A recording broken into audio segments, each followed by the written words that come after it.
This is a magical people-finding detector. With its help, Nobita and Doraemon helped Uncle sell a car and also helped an abandoned kitten find a new owner. One day after school, the group found an abandoned kitten by the roadside. Although Shizuka really wanted to adopt it, her family already had a cat. Tsuneyo's family had Chilu, and Jian's family had Kuge, so none of them could take it in. Nobita was the only one who didn't have a pet, but his mom wouldn't let him have one. The group had no choice but to leave. On his way home, Nobita started worrying about the kitten. The more he thought about it, the worse he felt. Just as he sighed, he happened to run into his uncle. When he got home, he found out his uncle was actually worried because he couldn't sell his car. He found Doraemon and told him about it. After hearing everything, Doraemon took out the people finder. He went downstairs and asked his uncle for a car poster. He held the device up to the poster and let it scan it. The device immediately reacted. The two followed its guidance and ran all the way to the park entrance. Just then, the device fired a hair-cutting beam that hit a middle-aged man who was drinking water. The two immediately approached him. Upon seeing his appearance, Nobita thought he didn't look like someone who could afford a car. The man then spoke up, saying he really did want to buy a car. Hearing this, the two instantly got very excited, but he added that he was too poor right now, so poor that he even had to come to the park just to drink water. With no other choice, the two had to look for a new buyer. Soon, the gadget reacted again. This time, it found a true millionaire. He had just passed his driver's license exam and was just looking to buy a sports car. So the two immediately called the man over, successfully solving his problem, and were overjoyed. Just then, Nobita had another idea. He thought they could use this gadget to help the kitten find an owner who would adopt it. The two immediately headed to the vacant lot. As soon as they arrived, they saw Shizuka. Looking down, they noticed the box was lined with scrap paper.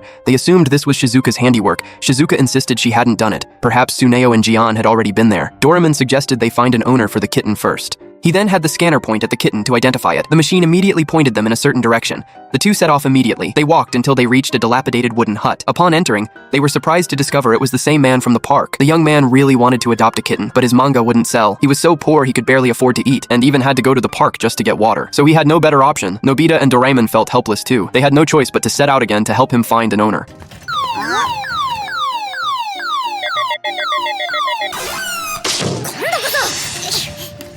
This time, they found a woman who seemed quite friendly. The two were convinced this time would definitely work out, but just as they were about to take the kitten out, 3 vicious dogs burst out of the woman's house. Clearly, this place was dangerous and not suitable for a kitten to live in. With no other choice, the two had to take the kitten to an open area. Just then, Jian and Tsuneyo arrived. Nobita put the kitten back in the cardboard box. Shizuka then told Nobita that the kitten's bed wasn't set up by Jian and Tsuneyo. Clearly, someone else cared about the kitten. Now they just needed to find him so they could ask if he'd be willing to adopt the kitten. Then Doraemon pulled out the Time TV, but they discovered it was still the young man they'd met in the park. He'd made a cat bed for the kitten out of scrap paper and even shared his milk with it. Clearly, no one was better suited to adopt the kitten than him. Then Doraemon came up with an idea. He wheeled the device over to the young man's house and asked him to bring out his best work. Then he had the machine examine it, and to their surprise, they actually found one. A middle-aged man from a publishing company who was struggling with his manga. They immediately brought the man to the young man's house. At first, the man looked down on the work, but the more he looked, the more he liked it. In the end, he even got down on his knees and begged the young man to publish his manga for the company. By evening, Shizuka was spending time with the kitten when Nobita and Doraemon ran over to tell her they'd found a new owner for the kitten.